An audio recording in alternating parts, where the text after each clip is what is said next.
Slipping between the cracks, evil starts small, a trickle, slowly seeping out. All it took was a break, a chink in our armour, in our humanity. All our demons stirred, rabid, hungry, one by one, eating away at our world. Sure, when the world was in danger, there were plenty of people willing to get their hands dirty, to pick up their arms and be called into action. But what this world needed was a hero, someone who could stand on the verge of darkness and shout into the abyss. A future we never deserved. When the demons waged an ancient war on us, humanity was driven off the face of the planet and deep into hiding.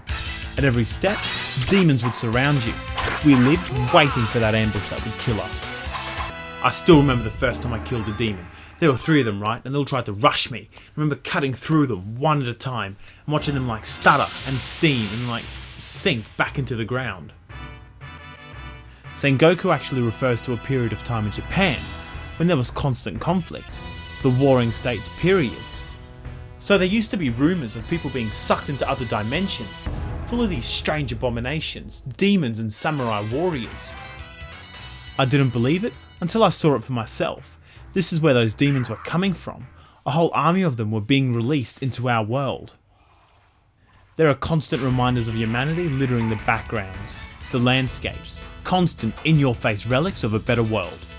Between a world that was impossible to recognise and a whole dimension filled with feudal Japanese warriors, there was always a strong element of the unknown, a danger you couldn't possibly imagine. The bosses we had to face along the way are extreme, otherworldly. There was nothing more terrifying than coming up against an enemy when you've got no idea of their powers, their abilities. We had no idea if we'd be dead in one fell swoop, or if we could manage to stop one more general in the demon army.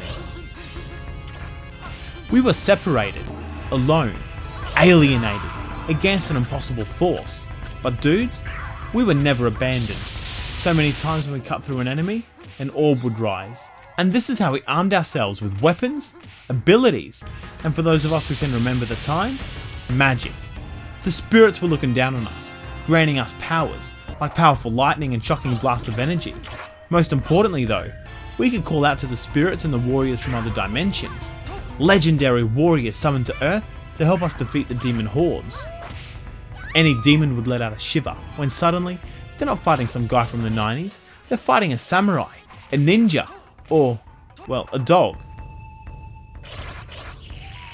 So, there was one other champion for Earth, an American, truly skilled in the arts of fighting and war. When we teamed up, man, we shined brightly, like a fluoro beacon in this world of decay. It was the end of the world, dudes. All my loved ones, they were being cut down by demons or warriors. I mean, I was fighting back. You're either demon fodder, or you're a hero. And there was never a better time to be a hero. We drew that line in the sand. When the demons pushed us too far, we pushed back. We pushed back really hard, and among all the damage mankind took, we gave it all back. No demon, samurai, or shogun would ever try and attempt to attack us afterwards. No, they hit us where it was going to hurt the most, in our past. All through our recent history, hordes of demons were being dropped, terrorising mankind. Unlike the first Sengoku attack, we got to be there, in the thick of it, saving civilians and stopping the terror. Compared to the first time we experienced Sengoku, there was so much more at stake. Humanity's innocence, humanity itself. On the front line, we saw some horrors step into the world. The chaos that followed those demon attacks was monumental. Horrors that couldn't be imagined, especially as you get sucked into the demon realm. It's never felt so close before. I remember that even though the world looked so strange, you just can't take it all in at once. It's like a calm overwhelmed you. And then, all hell would break loose. The Sengoku army, they were organised, attacking in small waves of skilled warriors. And then, when you think they're defeated, you have to face a well-decorated general. Many brave men, they didn't even have the honour of being cut down by a general in the Sengoku army. Demons appeared out of nowhere.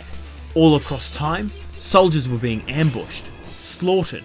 Mankind were taken by surprise, and the Sengoku army were well organised. And dudes, when the time did come to be face to face with the generals of the Sengoku army, Any normal man would have been shaking in his shoes. So Sengoku happened first, but using what they learnt, they attacked us in our past. Sengoku 2, it really feels like where it all began. It's a brutal ring, and humanity falls to the demon army. So, humanity falls to the demon army. We fight back, it's already far too late, and then they start attacking our past. And we stop them then, but we can't really change our future.